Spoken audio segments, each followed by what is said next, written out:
The first watch I wore regularly was this 40mm all-black quartz watch from a brand called The Fifth. Yeah, I know, it was a fashion watch. I didn't know anything back then, alright? They offered to sponsor a blog post. I took some cringy photos wearing the watch. My point is, I inevitably went down the watch rabbit hole, and I ended up with a 38mm Hamilton Khaki. It actually seemed kind of small at the time, despite the long lug to lug. Then, I got a 37.5mm SKX013. That was my daily driver for a long time, still my go-to travel watch. I was loving the smaller cases. I ended up with a 36mm vintage Datejust. And since then, I've worn even smaller watches like 35mm and 34mm, and I'm never going back to big watches. Obviously, watch size depends a little bit on wrist size, but here's the thing about small watches. They work well on larger wrists too. We've all seen that picture of Muhammed Ali wearing the little Cartier Tank, and the same can't be said for large watches. In other words, large watches only look good on large wrists, but a small watch looks good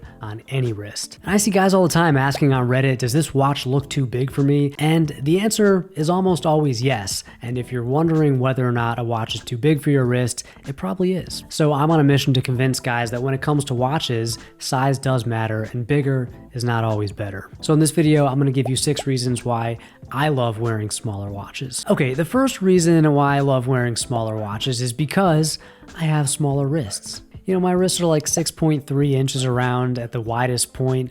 And so just like my clothing, you know, I want my accessories to fit. I want them to be in proportion with my build. In the same way that I would never wear 34-inch inseam jeans because they would make me look ridiculously short, I never want to wear a huge, bulky, oversized watch that's going to make my wrist and hands look tiny. Think about it. It would be like The Rock wearing a skinny tie. It just doesn't make sense. That's one of the reasons that women's watches are traditionally a little bit smaller than men's watches.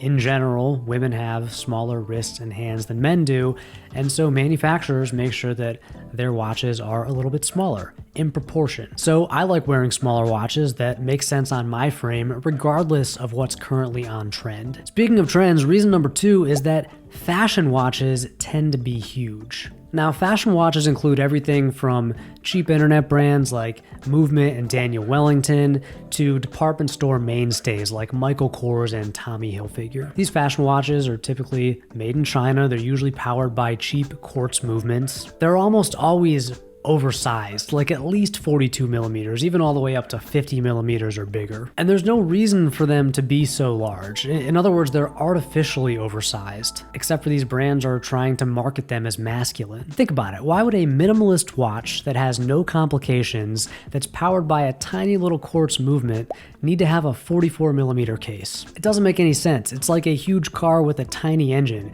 You open it up and it's just empty space inside. In contrast, if you look at men's watches from the early and mid 1900s, many of them fall in like the 32 to 37mm case size. And these are mechanical watches with intricate movements packed inside these small cases. You know, when you open up these watches, you don't find empty space inside. And in fact, many watch manufacturers pride themselves on being able to fit mechanical movements and complicated movements inside small, thin cases. I mean, look at this 35mm Nomos. This is an automatic movement, and this case is tiny. It's an amazing feat of engineering. And it's not like guys had smaller wrists in the 50s, 60s, and 70s. They just didn't have this desire, fueled by marketing, for bulky, oversized watches. So personally, I'll take a $100 37mm automatic Seiko over some 44mm quartz movement watch any day of the week. Everything about it is better, including the price. Speaking of which, small watches are less expensive. Now, this is especially true for luxury watches that are made with expensive materials like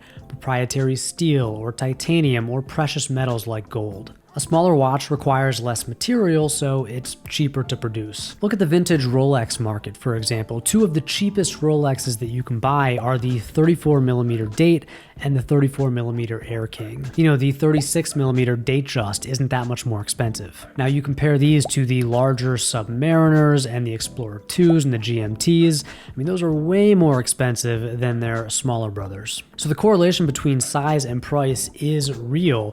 And the thing is, these smaller smaller Rolexes hold their value just as well as the bigger ones. Not to mention, ladies and unisex watches are often a lot cheaper than men's watches, even though they're not that much different. For example, the 34mm Oyster Perpetual, which is a unisex watch, is a lot cheaper than the 36 or the 39mm. Or look at Omega's classic Speedmaster watch. The Speedy Reduced, which is the smaller version, is widely available for a lower price. Same goes for entry-level watches like the Seiko SKX, the classic dive watch from Seiko. The 013 is a little smaller than the 007 and 009, and it's also cheaper. So I prefer smaller watches anyway, but if you go smaller, you usually end up saving a bit of cash. Reason number 4 is that smaller watches are tasteful and elegant. Now, some guys want to stand out and they want to be noticed. For me, I like my style to kind of fly under the radar. Simple, understated, even basic. I don't often wear statement pieces because I'm not making a statement. Loud accessories and huge watches scream,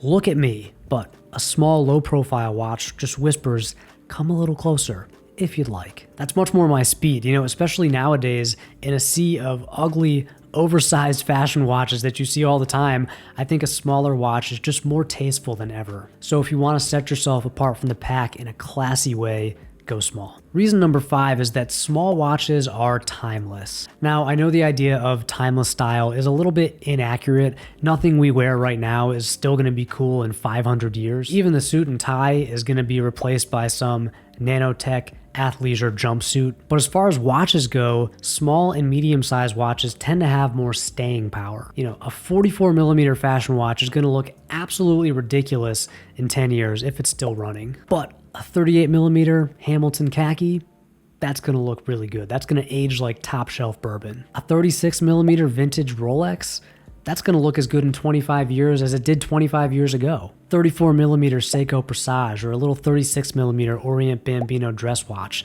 These are going to look just as gorgeous in 10 years as they do today, and they'd have been perfectly acceptable in the 1940s or 50s. So if you want to buy stuff that has longevity, this is the opposite of fast fashion, go for a small or mid-sized watch. And finally, reason number 6 is that anybody can wear a smaller watch. I've never seen a 38mm watch look too small on anybody's wrist, but I've seen a 40mm watch and a 42mm watch look way too big for guys with slender wrists. The truth is, anybody can wear a small watch. Even like a 36mm watch is gonna look just fine on a guy with a 7-inch wrist. Not to mention, these watches are super practical. They're comfortable, they slide right under your shirt sleeve, they're just easy to wear. In other words, small watches look great on big wrists, but big watches don't look great on small wrists. So when someone asks me, does this watch look too small? My answer is always no. If someone's trying to choose between a 36 and 39mm version of the same watch, I pretty much always try to steer them toward the smaller one.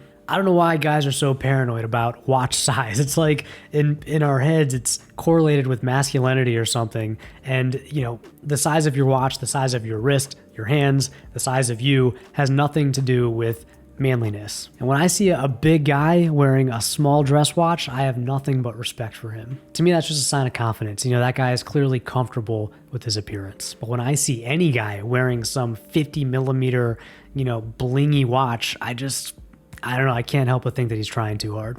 So those are just 6 reasons why I love wearing smaller watches. I've been wearing this little 35mm Nomos for a few weeks now as my daily driver, and I just love it. It's so comfortable, and for me, 38mm is basically my upper limit. I don't think I'll ever wear a 40mm watch or anything bigger than that. But I would love to hear from you. What do you think about watch size? Do you like wearing smaller watches? Let me know down in the comment section. Thank you as always for watching, and until next time, stay stylish.